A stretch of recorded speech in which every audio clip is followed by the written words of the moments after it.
আশ্রা শিবির আপনার ডিল করতে হবে, চারিদিকে খালি গুপ্ত রাজনীতি খুঁজতে হবে। সাধারণ শিক্ষার্থীরা করছে এই ন্যারেটিভটা খুব বিপজ্জনক।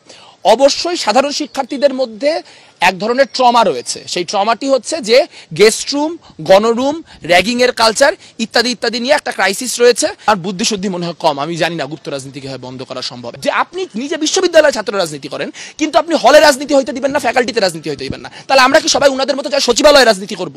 সামনে যেহেতু ডাকসু, কিছু কি বলবো জনতুষ্টিবাদিতার তোড়ে ভেসে যে কিছু লোক এমন একটা কাজ করলেন যে গোটা দেশ আজকে বাংলাদেশ নিয়ে ঢাকা বিশ্ববিদ্যালয় নিয়ে হাসাহাসি করতেছে। ওই উমামা ফাতেমার একটা কথা নিয়ে গতকালকে অনেকগুলো রিপোর্ট হয়েছে, খুব ইন্টারেস্টিং।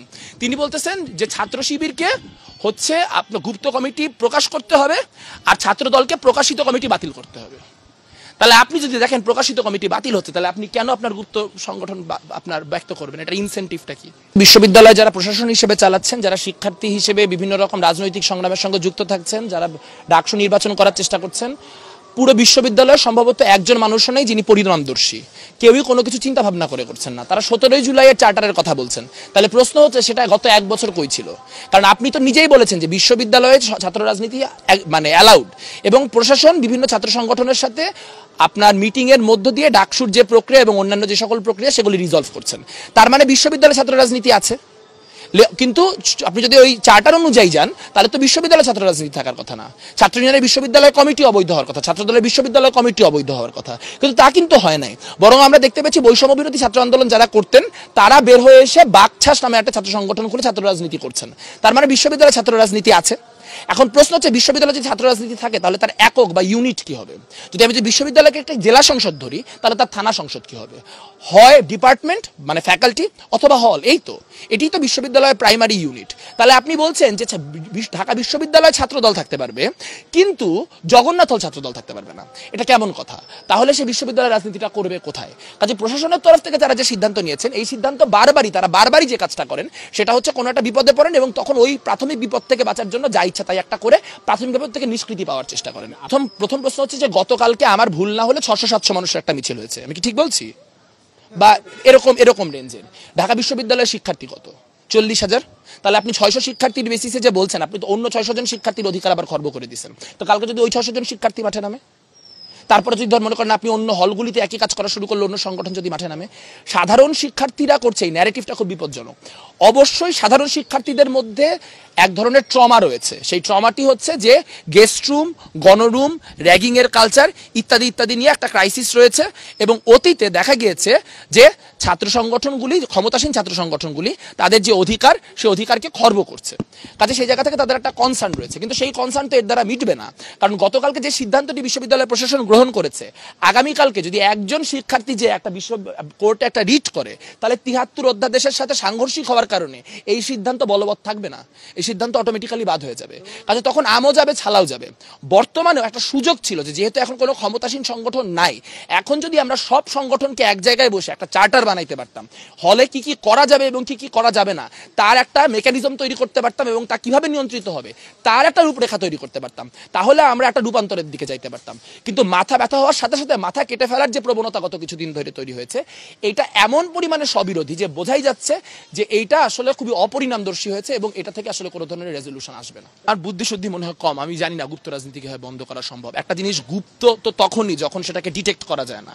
তো কোনো কিছু বন্ধ করতে হলে সেটাকে ডিটেক্ট করতে হবে।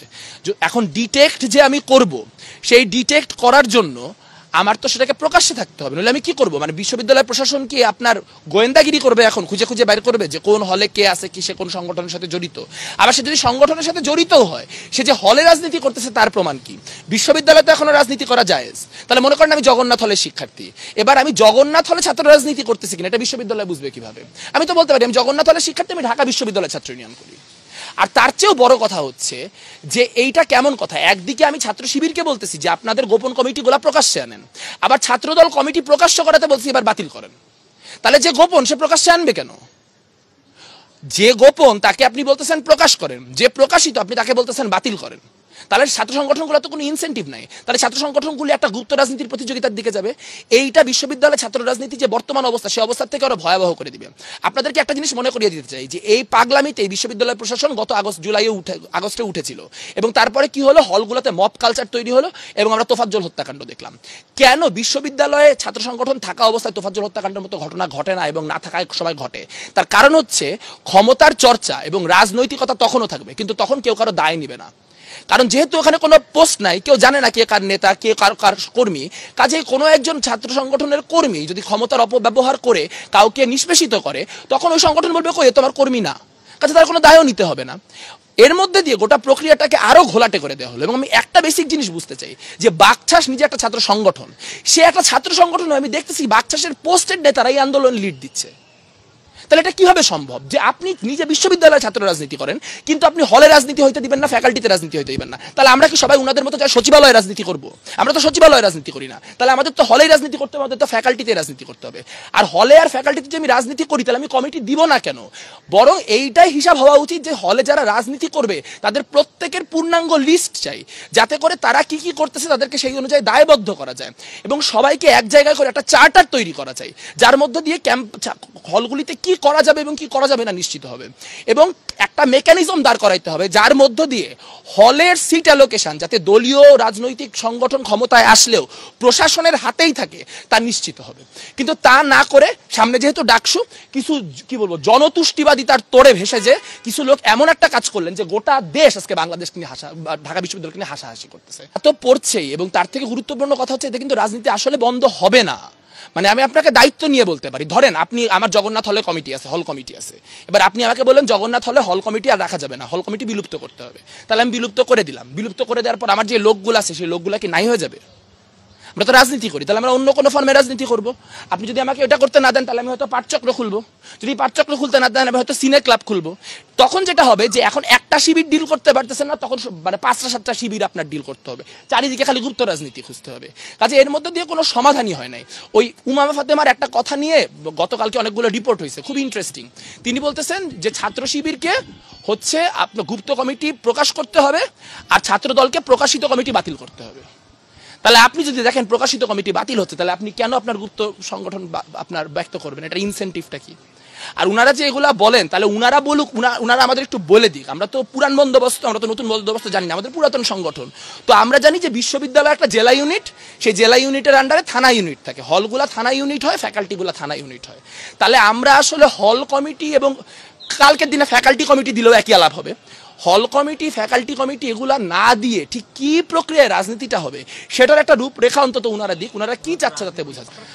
আমরা এখনো দেখবো, তার কারণ হচ্ছে বিশ্ববিদ্যালয়ের সিদ্ধান্ত আমাদের কাছে স্পষ্ট না। কারণ গতকালকে রাত্রে আমরা নিউজ পেপারে দেখেছি যে ভিসি বক্তব্যে বলছেন যে ছাত্র রাজনীতি নিয়ন্ত্রিত থাকবে, প্রক্টর বলেছেন ছাত্র রাজনীতি নিষিদ্ধ থাকবে।